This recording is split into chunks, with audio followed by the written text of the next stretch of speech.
Gonna be YouTube famous. YouTube famous.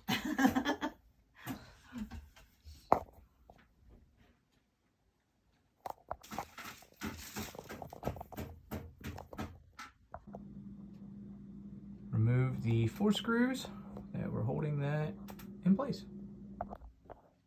Alright, after removing the fan, tried to put this on. It did not quite line up, so we had to cut out a little bit further so the bolt holes would line up. Then we're going to install this. So when I went to go to mount that, I realized that the bracket that goes over that holds the fan covers the ground connection. So I'm going to make a little pigtail. And basically by that I just mean just make a little short wire here that I can attach to the ground, and I can bring it down through the bracket so it'll make it easier to connect to the ground whenever I hook the fan up. Pigtail attached. Alright, pigtail in, some washers to go over there so I didn't crack the plastic when I tightened those down, since I was able to reuse the pre-existing fixture. Alright, next I removed the screws that were in here, and we're going to place this on here, put those same screws back in, and run the wires up through the center. Tightening in the screws. Alright, after running the wires up through and fastening down the screws, we're going to next put our box in here. This is how it communicates with the remote. And this is also our power and ground wire. Our power and our negative wire will come from the box. And then here's our ground wire as well. Alright, this part here would work better with 2 people, where one can hold this up a little bit and the other one can fasten the fasteners, but it can be done with 1 person because this isn't really that heavy. So you just want to make sure you connect your ground to ground, your power all up, and then your negative there. So to get it on, you just slip that up, find where there's a screw, you can see the gap here, and then you'll just slide up in, rotate clockwise, and it locks it into place. Then we tighten down just the 1 screw, and it keeps the pressure on. Fairly solid. Next, we're going to take our fan blade, see where it says up to. We are going to go ahead and fit that in together onto this piece, so just sort of snap in. And then we're going to apply the 3 out of the screws they sent us. We're going to use the short ones with our washers to tighten that down. There, it's snapped into place without the screws. Now we'll get the screws put in. These screws, they're not pre-threaded at all, so there will be a little bit of resistance when you're tightening these down. So just make sure you don't over tighten. Alright, after you have all 3 of those in, like that, go ahead and repeat for the other 4 blades. It's so easy, your gram can do it. Okay, next we are going to insert the fan blade into one of the slots, and then there are holes at the top here. I chose to do it in this order, to put these in after I already had this installed, so it was easier to hold up since I was sort of going to be holding it by myself. So you just drop your screws right down in the hole and then use a shorter screwdriver to tighten them up. Now the other alternative is if you don't have a short enough screwdriver or a long enough head, you can just loosen this screw up again and twist it off and lower it down a little if you need to get your screwdriver in the hole so that you can tighten. I have a screwdriver that fits in between the gap, so not exactly sure how long this is, but I would say it's probably about a 3-inch shaft with a 3-inch handle, so maybe about 6 inches. We will also go ahead and get a measurement from how low that actually hangs from the ceiling as well, so you have an idea. After you have that one in and those tightened down, repeat for the other 5 fan blade, or the other 4 fan blades. All right, now that we tightened all the screws down from the top onto there, next we're going to put our actual lighting fixture on. Make sure that we will connect this. We'll remove these 3 bolts here, or 3 nut screws here, and then we will hold this up here.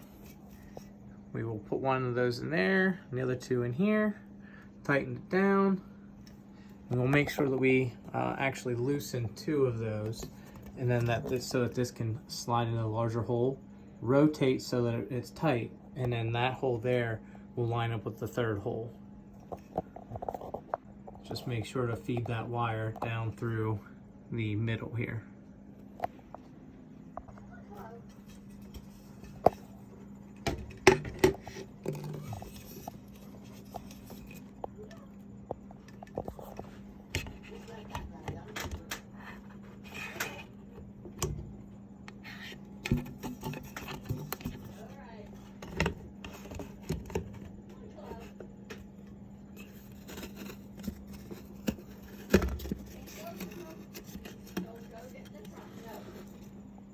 Just like that.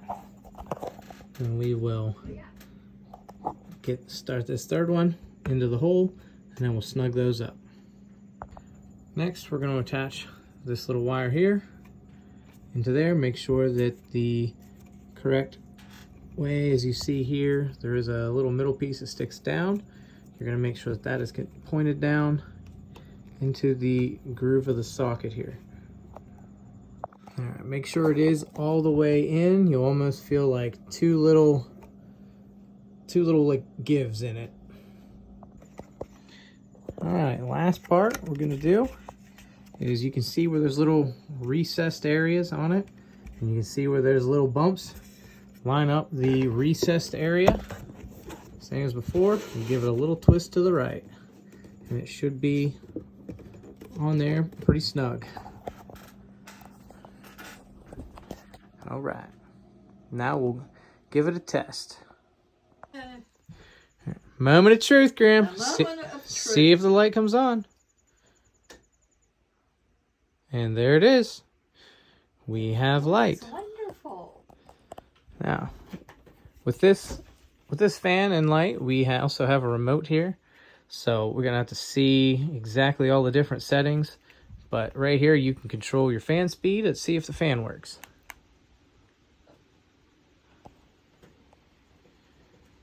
Definitely. Fan is working.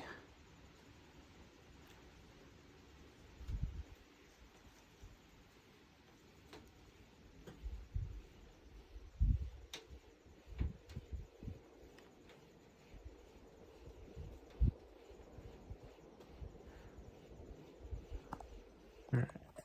So then you can hit your fan off button, turns the fan off. And I believe you can turn on the light as well, even with the light switch flicked on. You can hit the remote, turns it off, so you don't even have to get up and hit the light switch. So if you're not in the kitchen, say if you're in your bedroom, this remote can just sit right on your nightstand and turn it on and off. You don't even have to get up. I believe there is also a Wi-Fi setup as well. So you don't even, you can just operate it purely off of Wi-Fi, not off of the infrared. Let's see what this nighttime button does. So that will dim the light and still leave it on. And let's see with the K, I believe that changes to sort of like that yellow light. There's your bright white light. And there's your other light.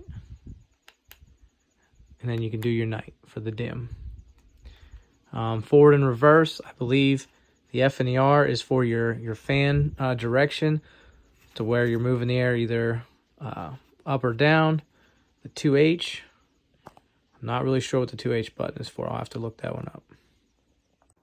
So after consulting the manual, the 2H sets it on a 2-hour timer so that it will automatically turn off after 2 hours.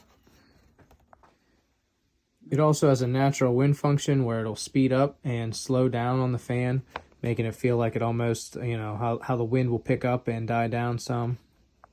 They do provide some weights right here. So if the fan does start to wobble a little bit, you can put this on there and balance it out. From what we did for on the slower speeds, which is all that this room would take, We didn't need any weights, but it does come with like a 3M sticky, and it's got a little bit of weight to it, so it should help balance out any inequalities in the weight of the blade. With the remote, they do have a thing you can screw onto the wall, and so that you don't lose your remote. So you screw that onto the wall, and then you just slide this right on into it, and that'll allow it to sit in place so you can't misplace the remote. So one thing to point out is, as you see, it's on the dim light here. The device will remember what setting you have. If you turn the light off and you pause before you turn it back on, it will light up at the same light temperature.